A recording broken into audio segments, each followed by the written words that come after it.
नमो भगवते वासुदेवाय।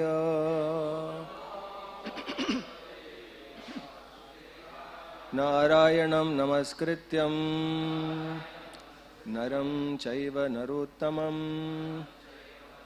देवीं सरस्वतीं व्यासं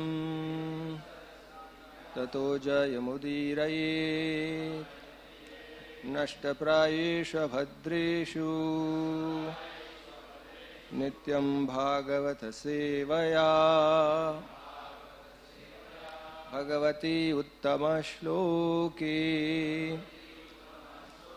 भक्तिर्भवति नैष्टकी। कृष्णाय वासुदेवाय देवकी नंदनाय च नंदगोपकुमाराय गोविंदाय नमो नमः।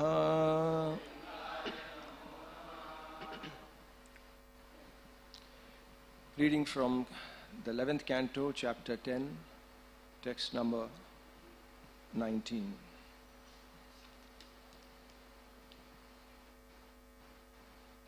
यदि प्राप्तिं विघातं च जानन्ति सुखदुःखयोः तेऽप्यधा न विदुर्योगम् मृत्युर्न प्रभवेद् यथा। यदि प्राप्तिं विघातं च जानन्ति सुखदुःखयोः तेऽप्यधा न विदुर्योगम् मृत्युर्न प्रभवेद् यथा। यदि प्राप्तिं विघातं च जानन्ति सुखदुःखयोः तेऽप्यधा न विदुर्योगम् मृत्युर्न प्रभवेद् यथा।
Mataji's.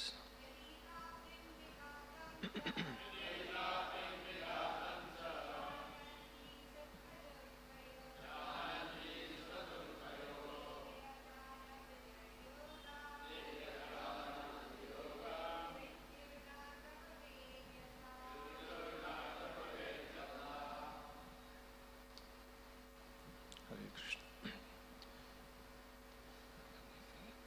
Yadi, if praptim, achievement, vighatam, removal, cha, also, jananti, they know, sukha, of happiness, dukkhayoho, and of distress, they, api, still, adha, directly, na, not, viduhu, do know, yogam, the process, mrityuhu, death, na, not, prabhavet, would exert its power, yatha, by which. Translation and purport by the disciples of His Divine Grace, A.C. Bhaktivedanta Swami Srila Prabhupada ki. Even if people know how to achieve happiness and avoid unhappiness, they still do not know the process by which death will not be able to exert its power over them. Purport. If the so-called intelligent materialists know the means of achieving happiness and destroying unhappiness, then they should deliver people from inevitable death. The scientists are busily working to solve this problem, but since they have completely failed, it is understood that they are not actually intelligent and they do not know the means of achieving happiness and eliminating misery. It is most foolish to think that one can be happy with an axe hanging over one's neck. Lord Krishna says in Bhagavad Gita, Mrityu sarvaharashchaham, I myself come before you as death and take everything away. We should not blindly ignore the disaster of material life, but should instead accept the Lord's causeless mercy, which He so magnanimously offers in His incarnation as Chaitanya Mahaprabhu. We should surrender to the lotus feet of Lord Chaitanya, who offers the real means for achieving unqualified happiness. The chanting of the holy names of the Lord, this is the Lord's desire, and it is our own self-interest to take up this process. Om Ajnanatimirandhasya Jnananjanashalakaya Chakshunmilitam Yena Tasmai Shri Gurave Namaha Shri Chaitanya Manobhishtam Sthapitam Yena Bhutale Swayam Rupakada Mahyam Dadati Swapadantigam Vandeham Shri Guraho Shri Uta Padakamalam Shri Gurun Vaishnavamscha Shri Rupam Sagarajatam Sahagana Raghunathanvitam Tam Sajivam Sadvaitam Savadhutam Parijana Sahitam Krishna Chaitanya Devam Shri Radha Krishna Padan Sahagana Lalita Shri Vishakhanvitamscha He Krishna Karuna Sindho Dinabandhu Jagatpate Gopesha Gopika Kanta Radha Kanta Namostute Tapta Kanchana Gaurangi Radhe Vrindavaneshwari Rishabhanu Sute Devi Pranamami Haripriye Vancha Kalpatarubhyascha Kripa Sindhu Vevacha Patitanam Pavanibhyo Vaishnavibhyo Namo Namaha Jai Shri Krishna Chaitanya Prabhu Nityananda Shri Advaita Gadadhar Shri Vasadi Gaur Bhakta Vrinda Hare Krishna Krishna Krishna Hare Hare Hare Rama Rama Rama Hare Hare Hare Krishna Krishna Krishna Hare Hare Hare Rama Rama Rama Hare Hare Hare Krishna Krishna Krishna Hare Hare Hare Rama Rama Rama Hare Hare. Even if people know how to achieve happiness and avoid unhappiness, they still do not know the process by which death will not be able to exert its force over them. Hare Krishna.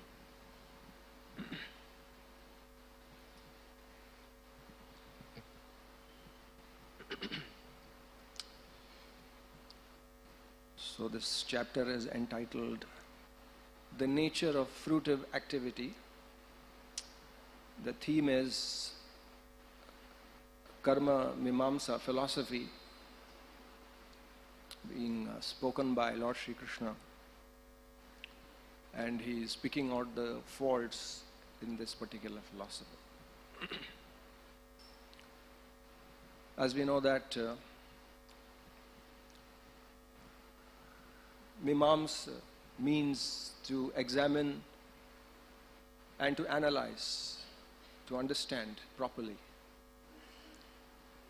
So Karma Mimamsa means to understand how the principles of action, karma, and reactions, how it works, what are the principles governing that science.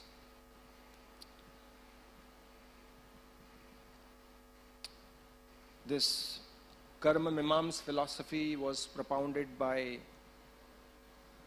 Jaimini Rishi, and there are other rishis, other philosophers who have propounded different philosophies Vedic philosophies, they are known as. There has been Patanjali, who gave the Yoga Sutras. Then there is Gautam, who gave Nyaya. Then there is Kanad, who gave Vaisheshika. Then there is Kapil, who gave Sankhya.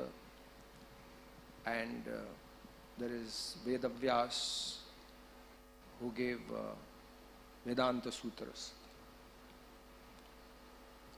Obviously, we are following Vedanta, we are following the Vedas and the scriptures which are complementing the Vedas. We are following Vedavyas. He is the greatest of all philosophers. As it is accepted that Vedavyas is none other than Vishnu. Vyasaya Vishnu Rupaya, Vyasa Rupaya Vishnave, Namo Vai Brahma Nidhaye, Vasishthaya Namo Namaha. Mahabharata explains that Vedavyas is non-different from Vishnu. And Lord Vishnu is another aspect of Vedavyasa. Vyasaya Vishnu Rupaya, Vyasa Rupaya Vishnave. So who can be a better philosopher than Lord Vishnu himself? And therefore we are very fortunate that we are in that school of thought, Vedic thought. So Jaimini Rishi has propounded this Karma Mimamsa, which is not very different from the Karma Kanda sections of the Vedas. He's actually complementing it.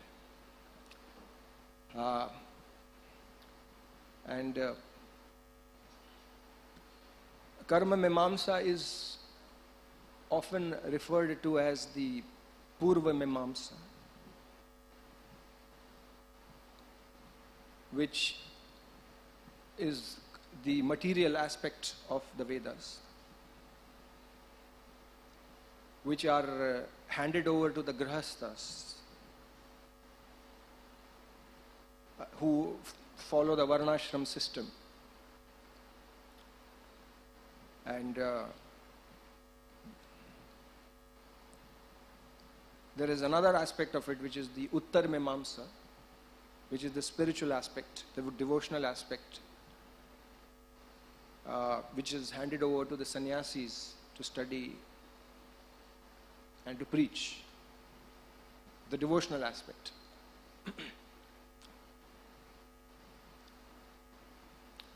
So the Karma Mimamsa, just to give a little brief about it, it deals with the mechanism of the mantras, where the emphasis is on the machine, the mechanistic aspect, the rituals. Just as modern science, also, they don't believe in any divinity. They don't believe in any superpower. They believe in laws, and they have formulas for that, like the mass and energy conversion law given by Einstein, E is equal to mc square, just for example. So the material scientists, they use this formula and they can manipulate material energy and they can use for their advantage. They don't believe in any energy, divinity or some gods. They don't believe that if you do certain things you're going to be blessed by a certain god. No, they follow a particular mechanism. If you do this, this happens, and if you do that, something else happens.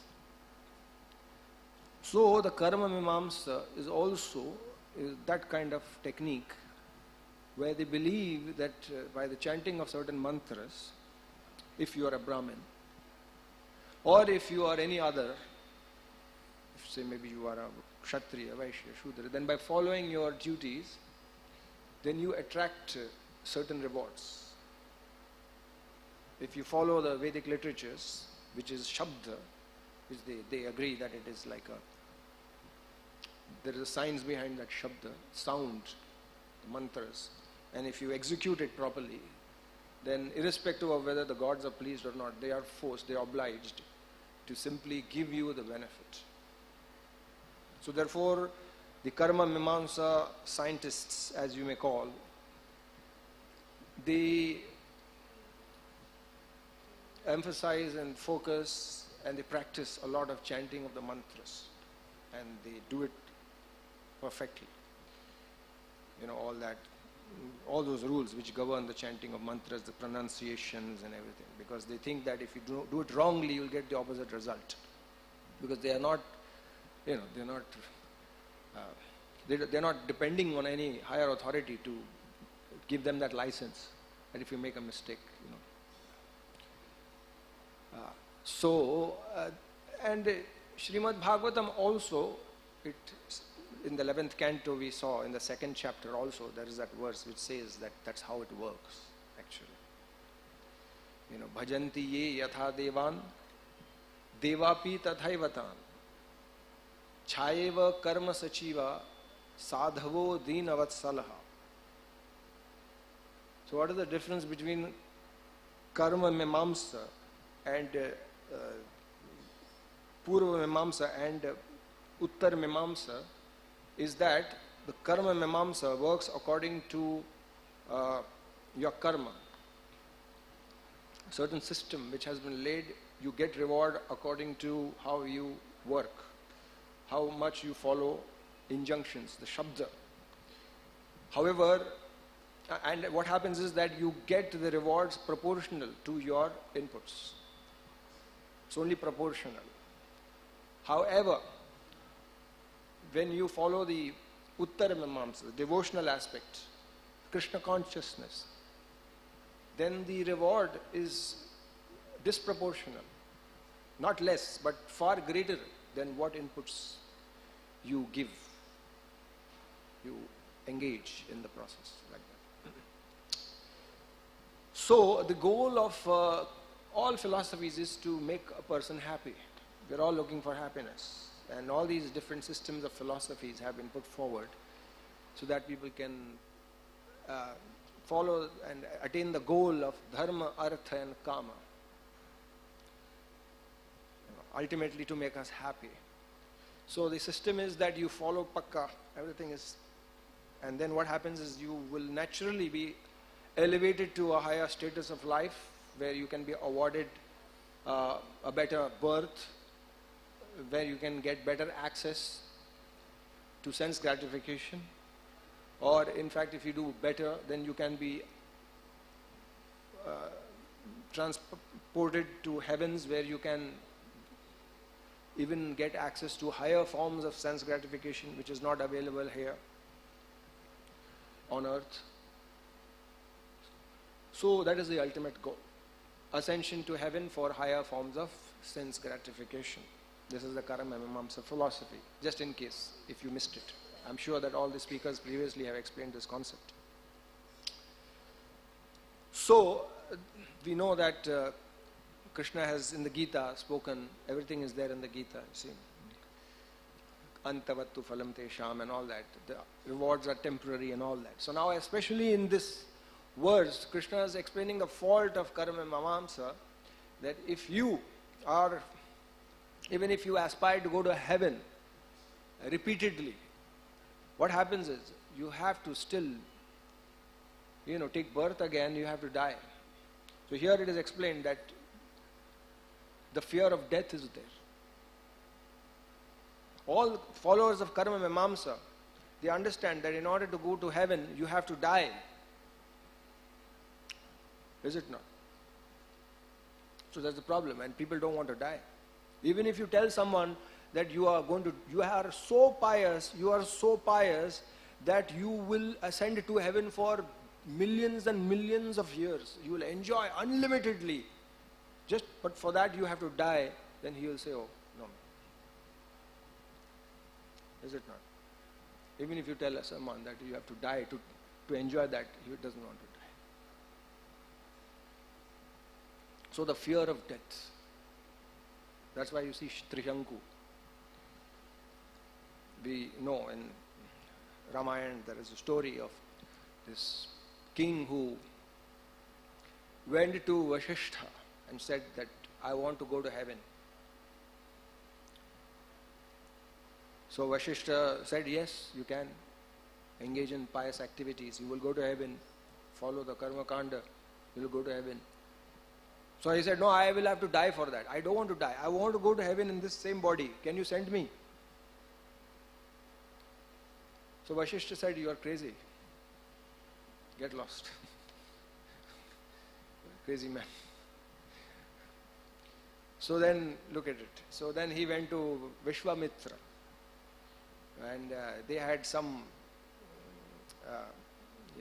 kind of cold war going on between them. So he thought, as I say, the enemy's enemy is a friend. Now. So he thought that maybe let's go to Vishwamitra. They are enemies kind of, in one sense. So maybe he will help. So he goes to Vishwamitra and he says, see, Vasishtha denied. Can you please oblige? So he has denied. Okay, I will send you. No problem. So then he performed the rites. He started chanting mantras. And Trishanku started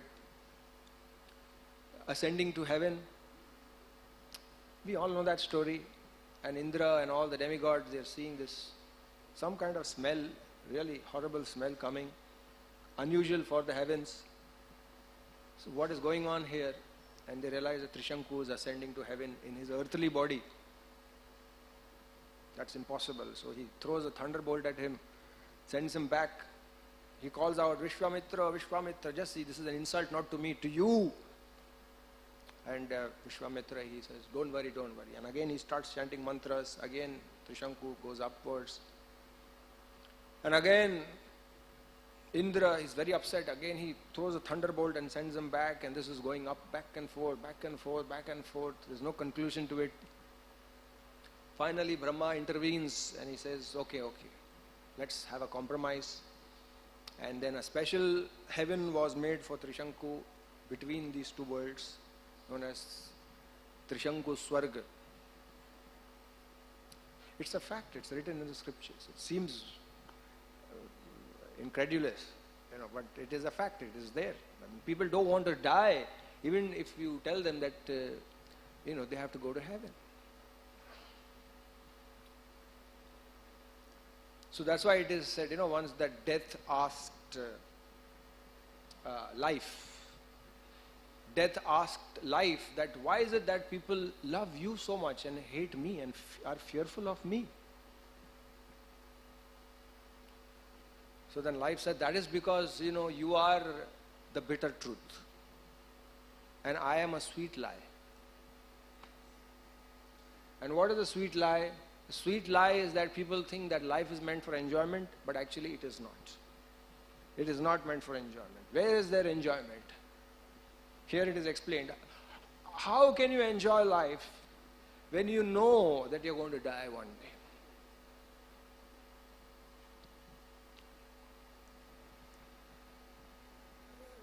As we say that every medicine is being manufactured with the expiry date stamped on it.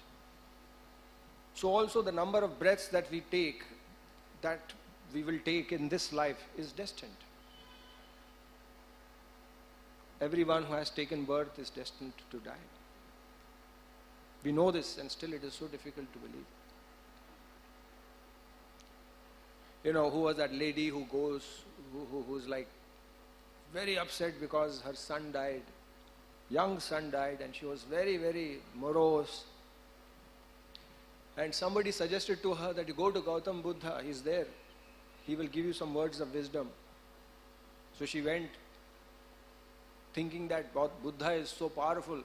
Maybe he will give some blessing, chant some mantras, or touch my dead son and he will come back to life. He can revive my son. So this lady goes to Gautam Buddha. Gautam Buddha said, I will revive your son. No problem. But first, you should also do something which I tell you. He says, what is that? He says, just get me a little charity. Get me a little donation from a house where nobody has died. And that lady said, all right. And in her excitement, in the hope that Buddha will revive her son, she goes from home to home, begging for charity where there has never been a death. She spent the whole day and she could not find any such house. And it began to dawn on her that probably it is not possible for my son to be revived. And she goes with great despondency in her face, but at the same time with great hope and a satisfaction to realize that actually it is not something which is unique only to her family. She came to the realization that death is an inevitable fact. It's an irrevocable fact of life. Everyone has to go through it. And she became peaceful. And that brought a smile on her face. And Buddha said that everyone has to go through this process of death. It's a pathway. It's a gateway. It's actually another form of God. It is Krishna. Krishna says that what is death? Death is nothing but me. And life is all about how to recognize death as Krishna. Mrityu sarvaharascha aham. Death is nothing but me. But nobody likes it. That's the problem. And when death occurs, everybody is shocked. I still remember when I was in Vrindavan on a tour last year, and we were at Brindakund, and we didn't have any arrangements for prasad, and I was with around 10-12 people. And Indradumna Maharaj's party had just left, and there was this prasad truck which was just being packed up. All the prasad was being packed and they were about to leave. And we were just looking at the truck, hoping that maybe we can get some prasad, out of that. So one Mataji very mercifully approached us and said, would you like prasad? So we all said, yeah, why not? We don't have any arrangement for prasad. So she gathered certain volunteers, took out all the prasad which was packed for dispatch, and she laid out the plates and served us prasad, and all of us were so happy and thinking that it is Krishna's arrangement. Oh, how wonderful this Mataji is. And anyway, we thanked her and everything, and very smilingly, with a broad smile on her face, and thank you for giving us this opportunity to serve you. I said, thank you, Mataji, for giving us prasad. That's what we wanted. So this Mataji, she then left us, and then we went to Mayapur, we went to Jagannath Puri, and then we went to South India, Tirupati, Kanchipuram, and then we were in Srirangam, I remember, at around 11 o'clock in the night. And I got a call from one of the devotees in Vrindavan who didn't join us in the South India part of the yatra. And he said that, that Mataji who served us prasad at Vrindakund? I said, yeah. She just passed away in a road accident in a rickshaw in Vrindavan. She was from Australia, young 24-year-old girl. And we were shocked. So what? And immediately we started, exchanging messages on WhatsApp, thinking, how can it be? How is it possible? I mean, we just saw her a few days ago. She served as prasad. She's just 24 years old or something like that. I'm not exactly sure how old she was, but she was pretty young, and she just passed away in Vrindavan. And we were like, wow. And the harsh reality of life dawned upon us. Even though we hear, these things, but still it is so difficult to accept and to realize that how life is temporary. And especially if it happens to you, to someone whom you know, someone especially in your family. So it's very easy for devotees, to even go. As devotees, we are called to houses where deaths occur. It's very easy to say, Natvevahum jatunasham natpam neme janadipaha. We can, chant all those verses and speak and very elaborately the soul never dies and everything.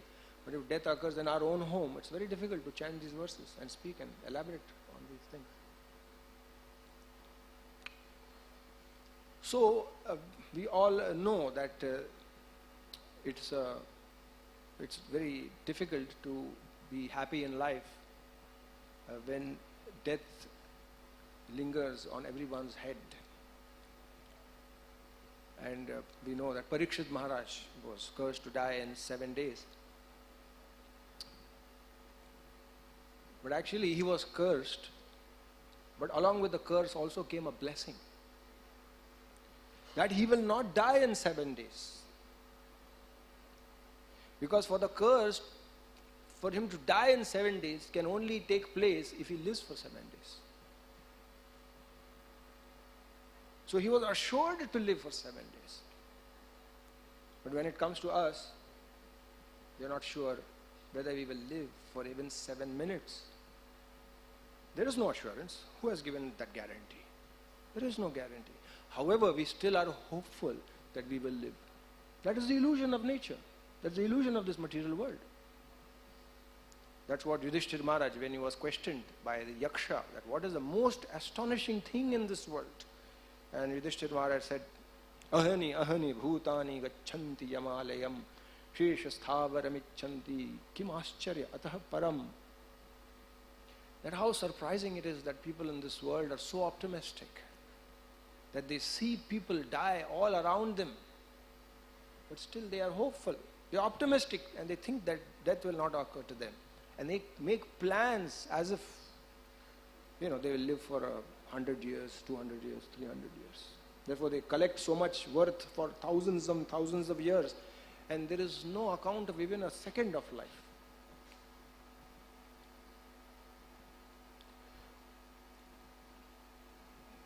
That is the irony. And that's why you see that modern science is working on these things. How to overcome death. How to overcome that death. And there is a term called as thanatology. Thanatology.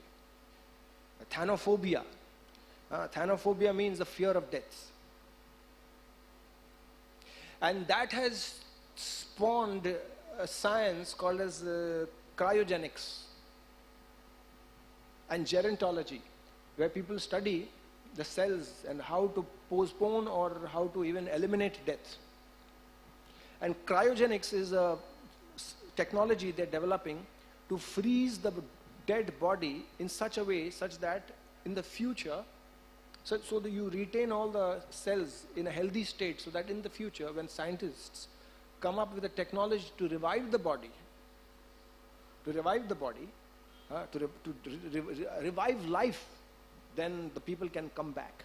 And it is said that in America there is some statistics that about 150 people have actually got their body preserved in ice, in that cryogenic.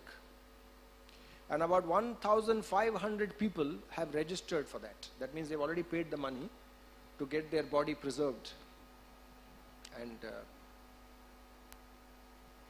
like that. So they have hope that they will. But here it is explained that it's not possible. There have been various attempts since time immemorial. It's not possible. There has been also a class of scientists known as the alchemists, who worked towards formulating an elixir of life, which means nectar, in other words, amrit. Mrityorama amritam gamayaha. So even the modern scientists were working for that, and working for formulating that drug which will make you immortal, but they were not successful. You see. And then there is the Vedic, as we see, the Vedic scientists like Trishanku, Vishwamitra, and we see the demons, Hiranyaksh, Hiranyakashipu, Ravan, Kumbhakarna, Vibhishan, and all of these people who tried all their tapa, vratas, and pujas and all those things in order to become immortal. But they were not successful. They were not successful. So therefore the conclusion is that to avoid death is not possible. It's impossible. In fact, even if you are a devotee, it is not possible. Highly unlikely, unless you are in the category of, say, maybe that order like Dhruva or maybe Sant Tukaram, who went even to Vaikuntha with their self-same body. Because even a devotee has to die in order to attain Vaikuntha, is it not? So practicing devotional service does not even assure, even Krishna consciousness, even it is called Krishna consciousness is Amrit. It awards you immortality, but even Krishna consciousness will not award you freedom from death. No. But it can award you freedom from another birth. Yes.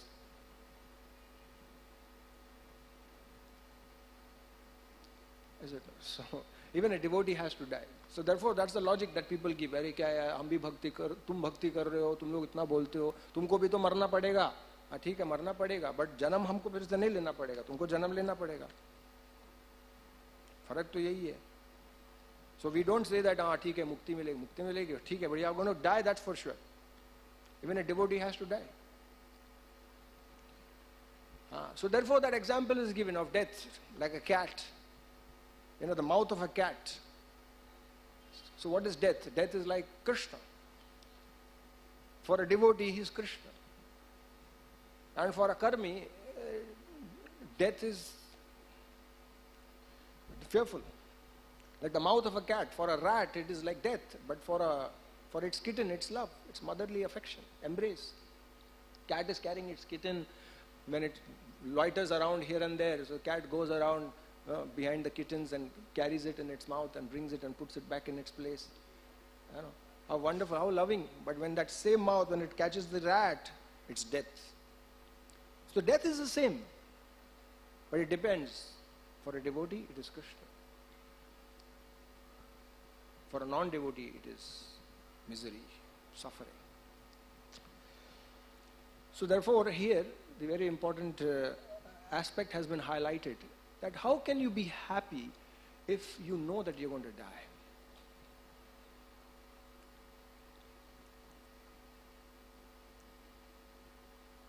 And it is with a purpose. There is this fear of death, it has been given to us. I mean, God could have made us immortal.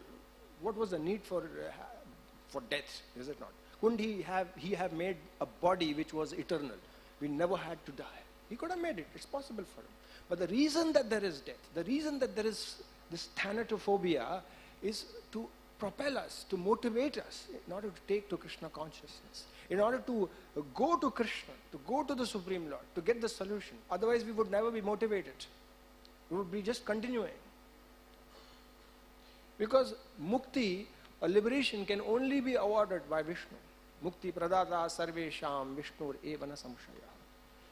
And unfortunately, you know, psychology is such that fear is even better than bhakti.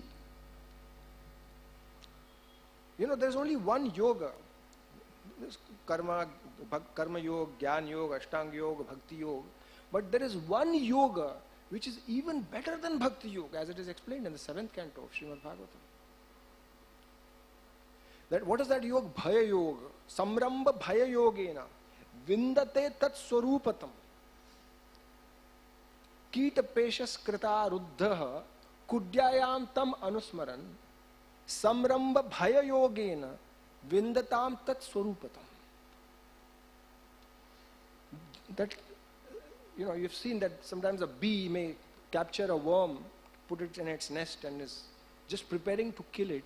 And the worm is so frightened of the bee that out of the fright, he is thinking about the bee and is in such constant meditation and absorption that he becomes a bee. It happens. Why? Because of the meditation, constant absorption. So why? Because of the fear. So it is somehow seen that fear motivates us more than even love. You can see that even, for example, in school and colleges. You know, some people are there who study because they love the subject, And some people, they study because they are afraid of failing in the exams. How many of you, I would like to ask you this question, how many of you actually studied because of the love for the subject? And you have got your degrees. How many of you? Please raise your hand. Wow. Only one. Only there's one, and Prabhu, I think he's, no? Okay. Fine. Only there's one who studied out of the love for the subject. How many of you have actually studied the subject out of fear of the exams? Please raise your hand. So many, yeah? So I'm sure that all of us will agree that the fear is a better motivation to study, to absorb and to pursue a career. So also for bhakti, you see. Therefore it is said, Tyaja durjana samsargam bhaja sadhu samagamam kuru punyam ahoratram smara nityam anityatam. Always remember that life is temporary. Always remember life is temporary. Is it sufficient just to remember that life is temporary? Simply by remembering that life is temporary will not motivate you to become Krishna conscious. Like somebody said, यार तू अपने कपड़े क्यों नहीं धोता? तो बोलता है कि यार देखो life is temporary यार, कभी भी मृत्यु हो सकती है, तो मृत्यु से पहले क्या कोई कपड़े धोता है क्या? मृत्यु से पहले कोई कपड़े धोता है क्या? Nobody will wash your clothes before you. If somebody is on the deathbed, will he say, अरे जाके कपड़े धो, अभी मरने वाला है तो कपड़े धो? Who will? You are just simply out of fear. You are not going to do, that will not motivate you simply. So therefore there are other factors, there are other aspects, which means that knowledge, attaining knowledge, association of devotees, hearing, which is very important. Just simply remembering death will not motivate you. There are so many people in this world who know that people are dying. It's a known fact. You know how many people die per day? 150,000 people die per day. Which means that around 6,300 people will die by the end of this class. So many people are dying. Everybody knows it. It's for a fact. Everybody knows. But still, how many people are in the temples? How many people are in spiritual life? So therefore, a very important thing is that if we pursue the path of karma, then still the fear of death will remain. And as long as there's fear of death, you cannot be happy. So therefore, that brings us to the path, Uttar Mimamsa, Bhakti, Krishna Consciousness. And that will give us a solution. And just recently I was giving a class to some devotees on the Bhagavad Gita. I was just reading the glories of one of the chapters. Came across a very wonderful story of how there was a Brahmin. His name was Pingal, not the Pingala, this Pingal. And he was pious in his childhood, but he became degraded. He was married. His wife's name was Arun. And he was not interested in study of the Shastras and in all practices, devotions. So he became more interested in becoming a musician and joining the film industry, kind of entertainment industry. So he became an entertainer. So he became such a good entertainer, a musician, that he was employed by the king. And he was given a wonderful place in the palace to live. So he had all the luxuries, all the comforts. So naturally, when a person has all the comforts, then what happens? You become degraded, you become sensual. And like recently I was in one temple, and one devotee from another temple, he was trying to get a job in Bollywood. So he came from abroad and he wanted to get a job here, like an actor. He wanted to become an actor. So he tried his best, but after that he was disappointed. He said, "Yaar, ye sab actor log hai na, sab faltu log hai yaar." He said that the actors were sitting, all the top actors in Bollywood sitting, and they were eating beef. They were eating beef. So he said, "Oh my God, this is not meant for me." Immediately took a flight and went back. He said, "It's not meant for me. That profession is not meant for me." Being a devotee, how can you be in the association of people who eat beef? I mean, even meat is okay. To some extent, it's all right, tolerable, but beef is too much. So he went back. So, that's the nature of that profession, you see. So he became very degraded, and he sold his wife also. So he started living a licentious life, having a lot of associates, women associates. And his wife also had women associates. One day her husband discovered that his wife was also doing all these sinful activities. So when the wife discovered that the husband has discovered her sinful activities, the wife decided to kill the husband, and one day she killed her own husband.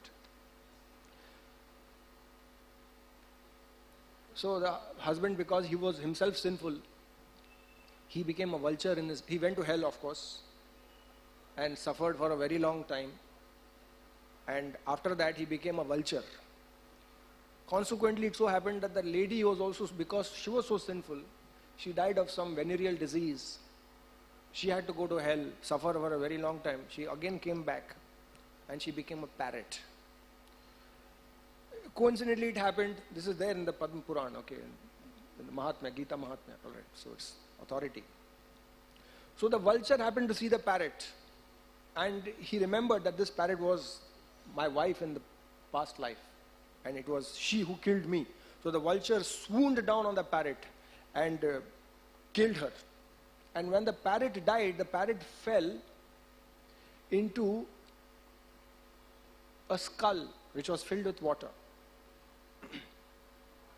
And just at that time, there was a hunter there who shot an arrow and killed the vulture. So the vulture also dropped dead in that same skull filled with water. Immediately, the both of them attained a 400 Vishnu form. Vaikuntha Viman appeared. They were ascending to heaven, to go to Vaikuntha, and they were amazed. In fact, before that, they go to Yamaraj. They go to Yamaraj actually before that. And Yamaraj looks into their account and said, "You are now qualified to go to Vaikuntha." And these two were shivering in fear, standing in front of Yamaraj, and they were asking that, how is it that we were thinking that we'll be severely punished for our sins? What made us qualified to attain the spiritual abode of the Lord? And then the Yamaraj explained that the skull in which you fell,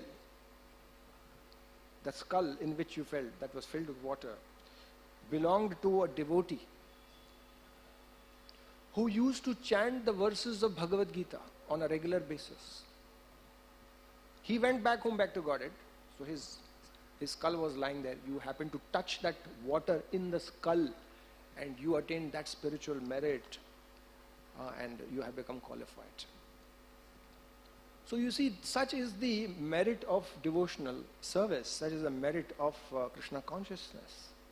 The power, as opposed to practice of Karmakanda, as we can see. It's completely disproportional. You get more than what you deserve. Therefore, it is said, there's a verse in the Shastra which says that when you compare Karmakanda with devotional service, it is said that Go Koti Danam Grahane Khagasya Prayag Gangodaka Kalpavasaha Yagyayutam Meru Suvarna Danam Govinda Kirti Na Samam Shatamshay. Go Koti Danam Grahane Khagasya.